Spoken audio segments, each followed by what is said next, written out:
Par un matin froid d'avril 2019, un appel désespéré arriva au numéro d'urgence. Un père rapportait la disparition de son fils de 5 ans. Des centaines de volontaires se mobilisèrent, des hélicoptères survolaient la région, des plongeurs fouillèrent les lacs. Toute une communauté s'unit dans la recherche d'un enfant qui, selon les parents, avait simplement disparu pendant la nuit. Mais les chiens renifleurs racontaient une histoire différente. Toutes les pistes odorantes menaient de retour vers la même maison. Et quand les enquêteurs découvrirent des vidéos enregistrées par les parents eux-mêmes, montrant des scènes qui feraient pleurer des vétérans de la police, la vérité émergea de façon dévastatrice. Ce n'était pas une histoire de disparition, c'était quelque chose de bien pire. Ce que vous êtes sur le point de découvrir va au-delà de tout ce que vous pourriez imaginer. Une histoire qui commença avant même la naissance et se termina dans un champ isolé à 7 km de la maison. Une histoire qui aurait pu être évitée 17 fois différente, mais que le système échoua répétitivement à empêcher. Si vous n'êtes pas encore abonné à la chaîne, veuillez vous abonner maintenant. Des histoires comme celle-ci doivent être racontées pour que nous puissions protéger d'autres enfants. Andrew Fraun Jr. arriva au monde le 14 octobre 2013, à l'hôpital de Woodstock, Illinois, pesant seulement 2 kg et 400 grammes. Mais son entrée dans la vie portait déjà des signes alarmants.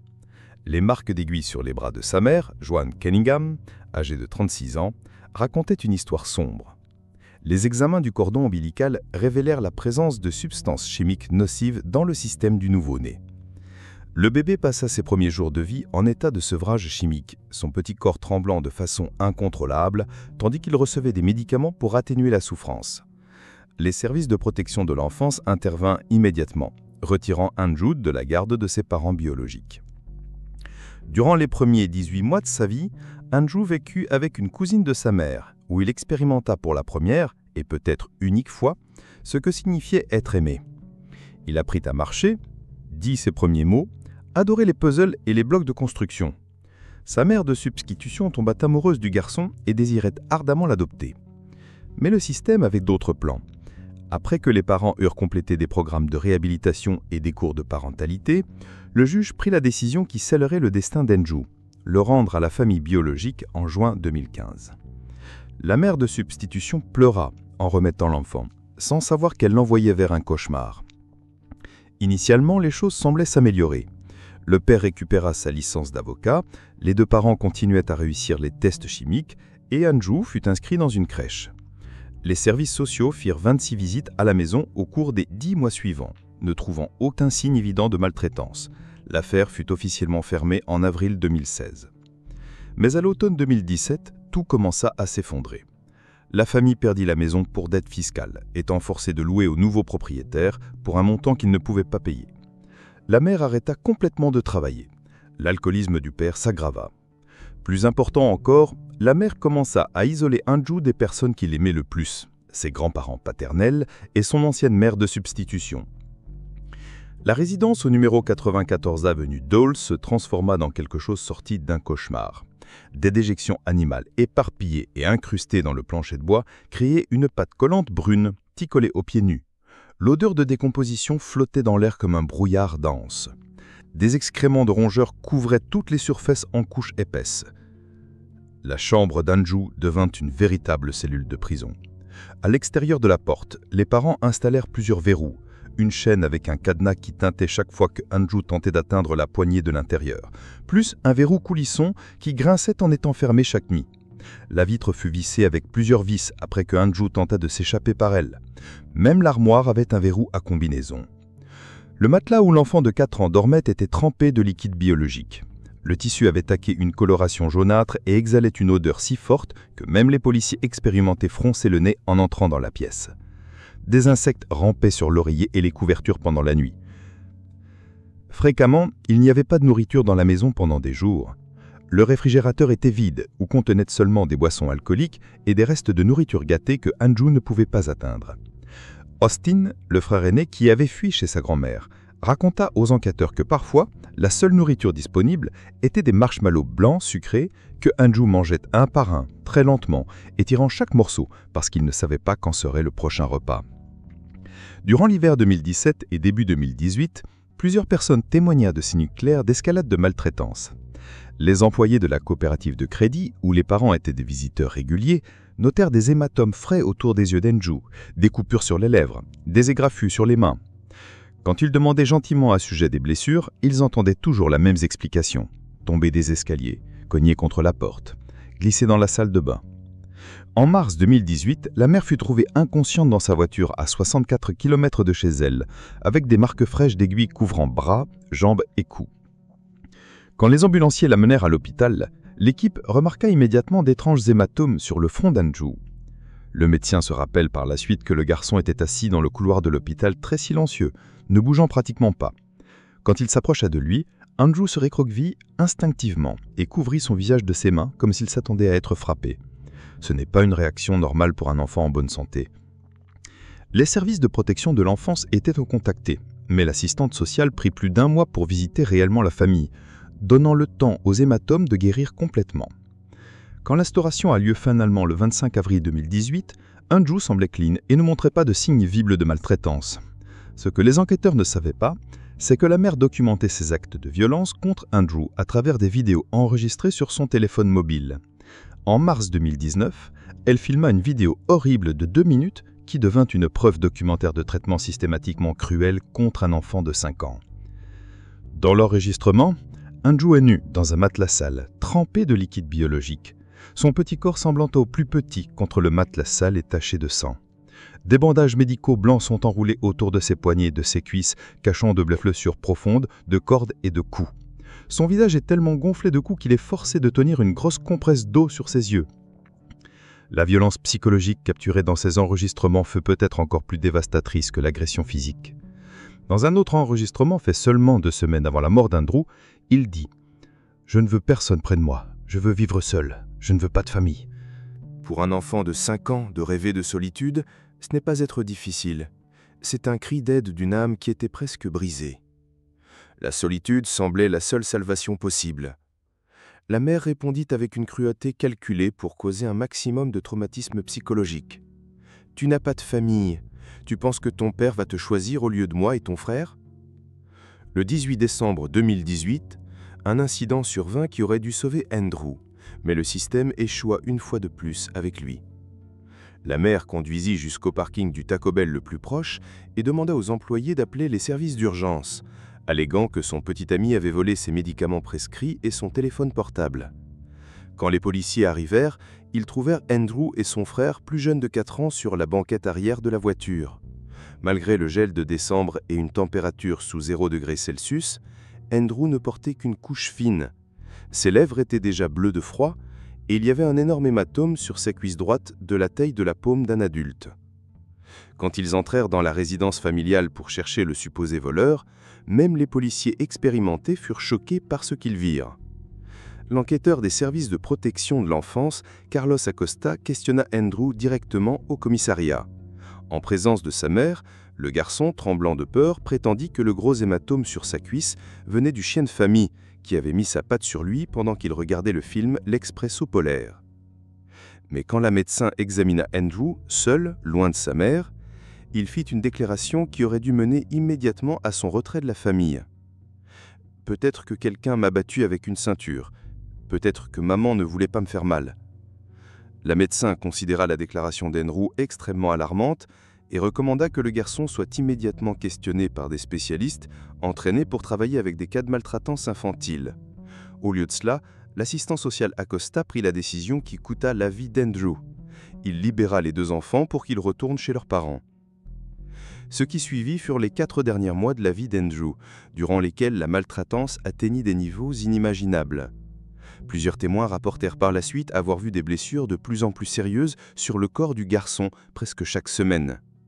Le 14 avril 2019, un dimanche, survint la dernière nuit de traitement cruel dans la vie d'Andrew. Il avait caché un sous-vêtement sale au fond de son armoire. Une réaction normale d'un enfant effrayé et traumatisé, qui savait qu'il serait brutalement puni pour n'importe quel accident. La mère découvrit le sous-vêtement caché durant une de ses fouilles régulières dans la chambre d'Andrew et explosa de rage. Elle attrapa le garçon par la main et le traîna vers la salle de bain, ouvrit l'eau le plus froid possible et le força à rester sous le jet glacial. L'eau était si froide qu'Andrew commença à trembler de façon incontrôlable par tout le corps. Mais l'eau froide n'était que le début. La mère prit la douchette amovible, un objet métallique, lourd, avec des bords tranchants et plusieurs orifices, et commença à frapper méthodiquement la tête d'Andrew. Chaque coup de cette douchette métallique lourde laissait des marques circulaires caractéristiques sur son front et causait des saignements qui coulaient dans ses yeux, se mélangeant à l'eau glacée. Ce traitement cruel continua pendant 20 minutes interminables. Andrew resta sous l'eau glacée, son petit corps convulsant de froid et de douleur, tandis que le sang de blessure à la tête se mélangeait à l'eau et descendait dans l'évacuation. Il implora que cela s'arrête, mais ses supplications ne firent qu'enrager sa mère davantage. À la fin de cette séance, ses lèvres étaient presque noires de froid, et de profondes blessures circulaires de la douchette apparurent sur son front. Pendant 20 minutes, la mère ferma l'eau et ordonna à Andrew d'aller au lit. Elle ne lui donna pas de serviette, ne le laissa pas changer de vêtements. Elle le mit au lit nu, mouillé et tremblant de froid sur le même matelas sale trempé de liquide corporel. Son petit corps, déjà affaibli par des mois de violence systématiques et de malnutrition chronique, ne put supporter cet assaut final. Ses blessures reçues dans la nuit du 14 ou 15 avril se révélèrent fatales. Les coups répétés de la douchette métallique lourde sur la tête d'Andrew firent que le cerveau d'Andrew commença à gonfler rapidement dans le crâne. Quelque part dans les heures sombres de l'aube du 15 avril, couché seul sur un matelas sale dans sa chambre-prison, le cœur d'Andrew Friend de 5 ans s'arrêta pour toujours. Ces heures finales furent remplies de peine, de froid et de solitude terrifiante. À 3 heures du matin le 15 avril 2019, quelqu'un dans la maison rechercha désespérément sur Google « RCP infantile ». Comment donner la RCP à un bébé? Mon bébé ne respire plus. Mais il était trop tard. Andrew était déjà mort. Au lieu d'appeler immédiatement une ambulance ou de contacter la police, le père prit une décision froide et calculée. Il porta le corps sans vie de son fils au sous-sol et le plaça dans un grand récipient de stockage en plastique. Durant les 3 jours suivants, les restes d'Andrew restèrent dans ce récipient au sous-sol, tandis que leurs parents continuaient leur routine normale comme si rien ne s'était passé. Le 17 avril, le père décida finalement de se débarrasser du corps. Il déplaça les restes de son fils du récipient plastique vers plusieurs sacs poubelles, comme si Andrew n'était que des ordures à jeter. Il chargea les sacs dans le coffre de sa voiture et conduisit vers une zone boisée près de Woodstock, une once-dirnade de chez eux. Là, il creusa une tombe peu profonde dans la terre froide et humide et jeta le corps de son petit-fils. Le matin suivant, 18 avril, le père s'assura de visiter son médecin exactement à 6h30 du matin, demandant spécifiquement la documentation de sa visite. Ce mouvement calculé fut destiné à établir un alibi pour la période de temps où il prétendrait qu'Andrew avait disparu. À 9h du matin, exactement 3 jours après avoir assassiné son fils, le père appela le numéro d'urgence pour signaler Andrew comme disparu. Sa voix dans l'enregistrement était étrangement calme et étendue, tandis qu'il prétendait avoir vu Andrew pour la dernière fois quand il l'avait mis au lit la nuit précédente. La communauté se mobilisa immédiatement pour chercher l'enfant disparu. Des centaines de volontaires fouillèrent quartiers, parcs et zones boisées. Des hélicoptères tournaient au-dessus de la région, tandis que des plongeurs cherchaient dans les lacs et étangs locaux. Les équipes de recherche et de secours travaillaient 24 heures sur 24, poussées par l'espoir qu'Andrew pourrait encore être trouvé vivant. Pendant ce temps, ses parents donnèrent des entrevues très émouvantes aux médias locaux, implorant pour le retour sain et sauf d'Andrew, sachant exactement où était son corps.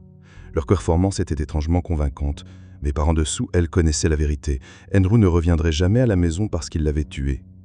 Mais les chiens de recherche entraînés ne peuvent pas être trompés. Toutes les pistes d'olfactifs qu'ils trouvèrent menèrent de retour vers la maison de famille, indiquant qu'Andrew n'avait jamais quitté la propriété vivant. Quand les enquêteurs concentrèrent leur attention sur la maison, ils découvrirent le terrible horreur de la dernière année d'Andrew. Quand les parents furent confrontés aux preuves du téléphone montrant les recherches de RCP infantile et une liste de courses contenant des articles suspects comme du ruban adhésif et des produits nettoyants, leur histoire commençait à s'effondrer complètement. Le 24 avril, après avoir montré la vidéo qui montrait le traitement cruel d'Andrew que la mère avait enregistré sur son téléphone, le père céda finalement et avoua. Il mena les enquêteurs vers la tombe peu profonde où le corps de son fils était enveloppé dans un plastique, jeté comme des ordures dans un field à 11 km de sa maison. Les arrestations choquèrent la communauté, mais les enquêteurs découvrirent bientôt un détail encore plus horrible. La mère était enceinte de 7 mois durant l'assassinat d'Andrew. La découverte du corps d'Andrew était un moment émouvant pour tous les impliqués. Des policiers expérimentés, légistes et spécialistes médicaux, des professionnels qui avaient vu le pire de la cruauté humaine, ont pleuré en voyant ce qui avait été fait à un enfant innocent de 5 ans. Les résultats de l'autopsie confirmèrent l'étendue impensable de la souffrance d'Andrew. Le médecin légiste avec 25 ans d'expérience médicale a témoigné qu'Andrew mourut de multiples traumatismes de force brute à la tête, causant un gonflement cérébral sévère et une hémorragie interne. La nature des blessures indiquait un traitement cruel systématique prolongé, pas un seul incident de violence. Durant l'enquête qui suivit, l'étendue totale des échecs systématiques devint claire. Les services de protection de l'enfance avaient reçu de multiples rapports sur la famille d'Andrew depuis avant sa naissance, mais toute enquête fut fermée comme non fondée. La police fut appelée à la résidence familiale 17 fois au cours de 5 ans, documentant des conditions de vie horribles, des preuves d'usage de substances chimiques et des préoccupations pour le bien-être des enfants. Mais aucune action significative ne fut prise. Voisins, professeurs, employés de banque et amis de famille témoignèrent tous de signes évidents de maltraitance. Mais Andrew resta enfermé dans sa prison jusqu'à ce qu'il soit trop tard. L'histoire d'Andrew montre comment des systèmes destinés à protéger nos plus vulnérables peuvent échouer au moment critique. Joan Cunningham reçut 35 ans de prison pour homicide au premier degré. Andrew Freund reçut 30 ans pour homicide involontaire et dissimulation de crime. L'assistant social Carlos Acosta, qui devait protéger l'enfant, reçut 6 mois de prison pour négligence. Un mois plus tard, le 31 mai 2019, Cunningham donna naissance à une fille derrière les barreaux, dans la prison du comté. Le bébé fut immédiatement placé sous garde protectrice. La mort d'Andrew avait par inadvertance sauvé non seulement son frère plus jeune, mais aussi sa sœur pas encore née, du même destin. Des milliers de personnes assistèrent aux funérailles d'Andrew, portant sa couleur favorite, le bleu. Sa mère de substitution obtint la garde de son frère plus jeune. La maison des horreurs fut démolie. Si Andrew était vivant aujourd'hui, il aurait 11 ans. Il pourrait jouer au football, construire avec des blocs, apprendre à l'école. Au lieu de cela, nous nous souvenons d'un garçon qui voulait simplement vivre sans douleur. Abonnez-vous à la chaîne et activez les notifications pour ne pas manquer d'autres histoires importantes qui peuvent sauver des vies. Laissez dans les commentaires votre opinion sur quelles mesures la société devrait prendre pour prévenir de telles tragédies et suggérez des cas que vous aimeriez que je couvre. Votre engagement aide à répandre la conscience sur ces sujets cruciaux. Si vous soupçonnez de la maltraitance infantile, appelez les autorités. Un appel peut sauver une vie. L'histoire d'Andrew ne doit pas se répéter.